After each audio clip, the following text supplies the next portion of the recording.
Esto es mérito de Nicolás Pizzi, que logró destrabar el acceso a material que permite entender cómo fue el manejo del dinero de la AFA durante los últimos años. Vamos a explicarlo de este modo. Diciembre de 2021, la AFA, el Comité Ejecutivo, aprueba el contratar a una empresa que desde Estados Unidos gestionará cómo recaudar el dinero para la AFA en el exterior. Recordemos, diciembre de 2021 estaba el cepo cambiario, la brecha cambiaria. Trabas, mucho que te abría puertas, Claro, ¿no? Para conseguir si dólares. vos firmabas un acuerdo y un contrato para llevar la selección a la India y vos querías que el dinero de la India llegara a la Argentina, te lo especificaban al dólar oficial, perdías dinero lo bestia. Entonces, lo que hicieron fue abrir cuentas bancarias con esta empresa, se llama Tour Prodenter LLC. Esa empresa se había creado meses antes. Abrieron cuentas en los Estados Unidos y el dinero empezó a llegar a esa canasta. Lo que nosotros hicimos ahora, José, fue reconstruir qué pasó con esa canasta. Qué pasó con el dinero que se juntó ahí adentro, que son 260 millones de dólares. Y lo que reconstruimos es que parte del dinero fue hacia cuentas comitentes en las Islas Vírgenes Británicas. Después de ahí parte se mandó ya en pesos a la Argentina, bancos argentinos y demás. Luego tenés un segundo tramo, que es lo que revelamos hoy, de al menos 42 millones de dólares, repito, 42 millones de dólares, que terminó en al menos 4 sociedades, y lo que empezábamos a encontrar ahí era, por lo menos, luces amarillas en el tablero, por inconsistencias, por posibles irregularidades. Es lo que los expertos en temas de lavado de activos hablan de las red flags, las banderas rojas. Cuando vos ves que múltiples banderas rojas empiezan a elevar en tu tablero, decís, hay que parar. Imagínense 42 millones de dólares que, bien dice Hugo, arrancan y van moviendo por distintas sociedades que tal vez nos estás mirando y te suenan lejanas, pero de golpe terminan en una farmacia. De golpe terminan en el sur de nuestro país. De golpe terminan en alguien que es personal en dependencia. Y vos decís, ¿cómo? Alguien que maneja tanta plata, ¿cómo es ese camino y dónde termina?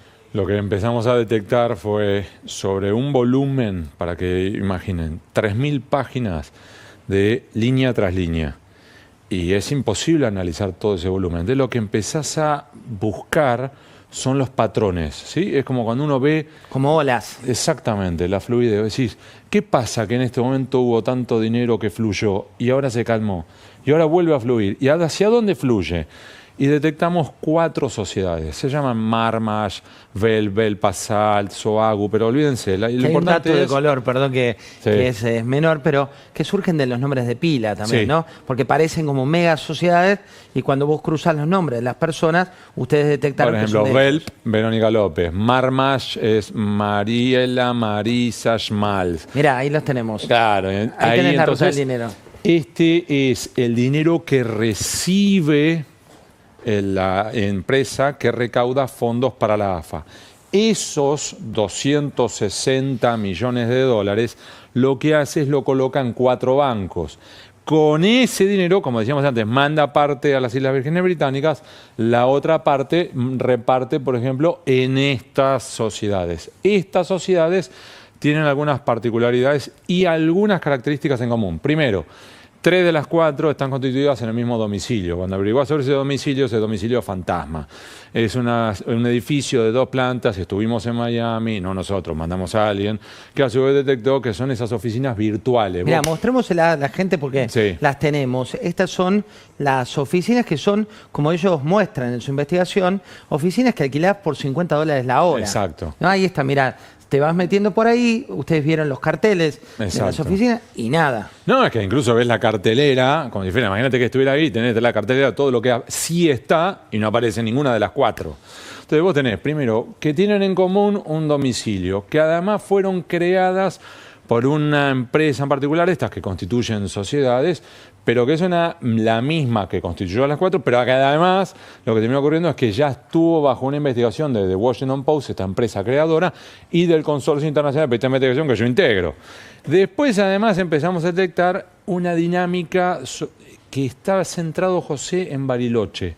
¿Por qué? Porque lo que detectamos era que la que aparece como rostro visible de Marmash vive en Bariloche, que a su vez el de Soago Service vive en Bariloche. Empezamos a reconstruir y a su vez son pareja. Y ambos trabajan en relación de dependencia.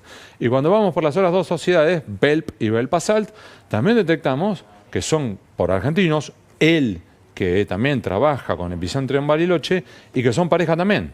Y cuando empezás a Cuando hablas reconstruir... de personal de dependencia, no estamos hablando de una gran corporación, estamos hablando de pymes en algunos casos. Sí, sí, además estamos hablando de personas que tienen deudas en el sistema financiero argentino.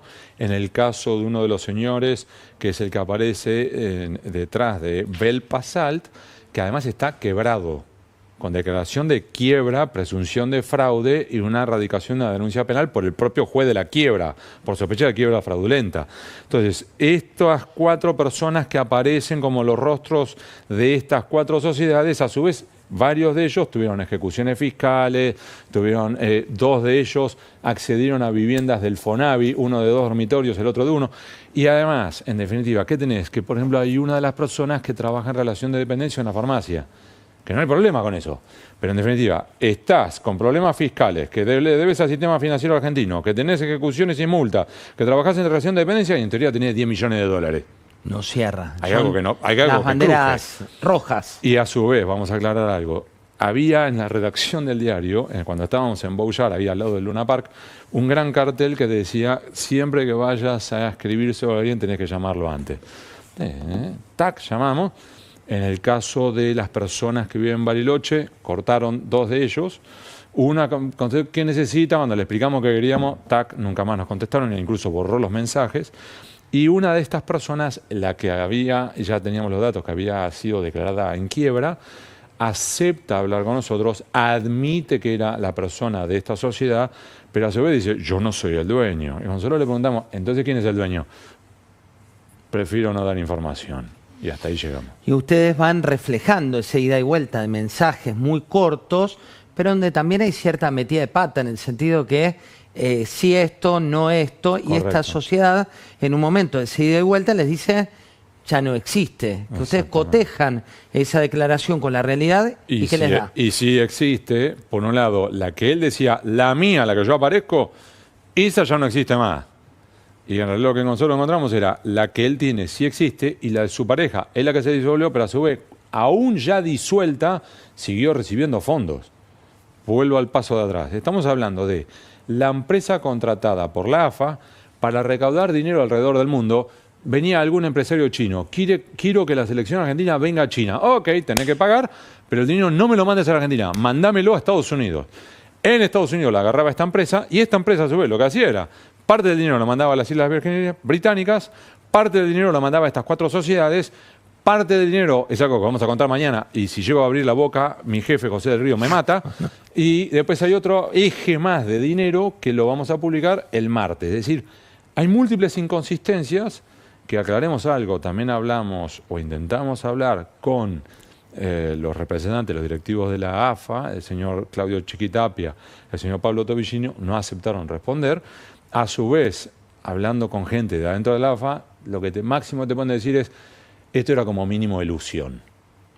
Y te lo dejan ahí. Mira, boletín oficial, vamos a... porque todos estos papeles que analizaron de manera tan minuciosa con el equipo al que hace referencia Hugo, después van surgiendo hechos concatenados. Esto es cuando se publica en el boletín oficial que se contrata a esta compañía. Sí, que vamos a aclarar algo. Insisto, 9 de no tiene diciembre, nada. 9 de diciembre de 2021. Estamos hablando de cepo cambiario, brecha cambiaria. Que vos podés, aclaremos, vos podés tener una cuenta bancaria en cualquier punto del planeta. El punto es que vos después lo declares ante la AFIP, al saldo de tu cuenta, el 31 de diciembre, digas cuáles son todos tus activos y pagues los impuestos con respecto a eso. Esto es un eje. Pero a su vez vos lo que tenés es muy curioso, porque este es otro de los ejes que abordamos hoy, es que esta empresa que recaudó 260 millones de dólares, insisto, para la AFA, en los balances de la AFA aparece como deudora. Bueno, ahí hay un punto. Vamos al archivo de la asamblea, ¿no? La asamblea de la Asociación de Fútbol Argentino, asambleas donde vos rendís cuentas, donde están los resultados, donde se habla de los activos, de los pasivos, y en este caso hablaron de superávit. Mirá cómo lo decían. La asociación durante este ejercicio tuvo ingresos por 195.822 millones de pesos y egresos por 183.814 millones de pesos.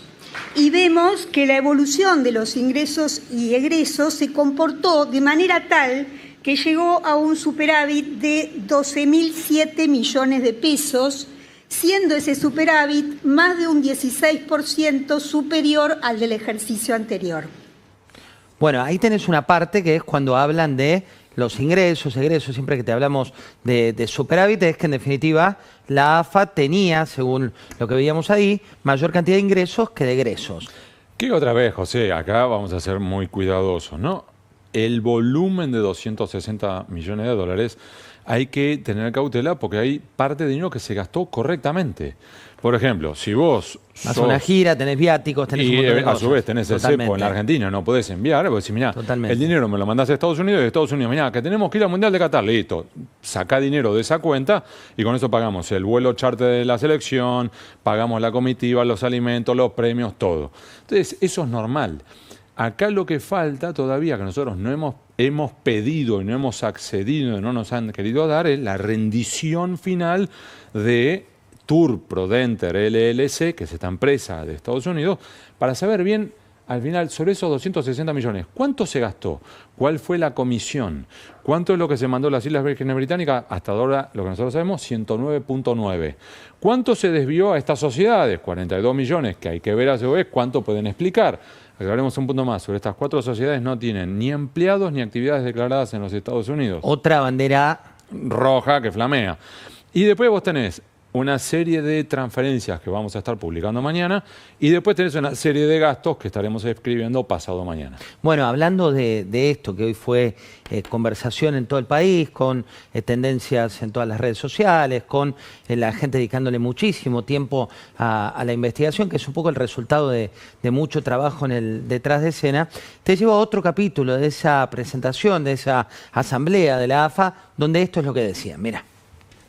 Como resultado de todas estas variaciones, el componente que yo les decía, el componente propio de la estructura patrimonial, el patrimonio neto, pasó de 25.620 millones en el ejercicio anterior a 38.046 millones en el presente ejercicio, lo que significó un incremento del patrimonio neto al 30 de junio del 2024 del 49% respecto al año 2023. Esa es la manera en la cual se van presentando. Y después te llevo a otra placa. Mostremos la placa que sigue de la investigación que hicieron, donde hablamos, por un lado, de un conflicto que empieza a correrse al velo del poder en el fútbol, por ahí por algo que puede sonar a una pavada, que fue lo que ocurrió con Rosario Central. Y Estudiantes de La Plata. Exacto, ahí vos sos juez y parte. Que eso dejó expuesto, ¿no?, la reacción de Estudiantes, cuando Estudiantes cuestionó la legitimidad de ese título, pero a partir de ahí, que nada tiene que ver con esto que estamos contando, se empieza a correr el velo de muchas cuestiones que estaban debajo de las napas y se corre también relaciones como la de Faroni. ¿Quién es Javier Faroni? Formalmente es un productor teatral, que además podemos decir que fue diputado, mandato cumplido provincial en la provincia de Buenos Aires, por el Frente Renovador de Sergio Massa. Pero que además es muy amigo, muy cercano, en particular de Pablo Tobillino, el señor que allí en la imagen está a la derecha. Un hombre muy poderoso. Correcto, es la mano derecha y el todoterreno de Claudio Chiquitapia, presidente de la AFA. Lo que tienen entre ellos es como una suerte de distribución de tareas. Entonces, Claudio Chiquitapia, su foco, su interés es el eje internacional y sobre todo la selección argentina. Y uno lo puede decir por la crítica o uno lo puede decir por la positiva. Mira, mi prioridad es, tenemos la gema que es Lionel Messi, mi prioridad es cuidar esta gema y potenciarla. Yo me concentro en esto. Y entonces, Pablo Tobillino, a su vez, está en todo el entramado y toda la gestión doméstica del fútbol en la Argentina.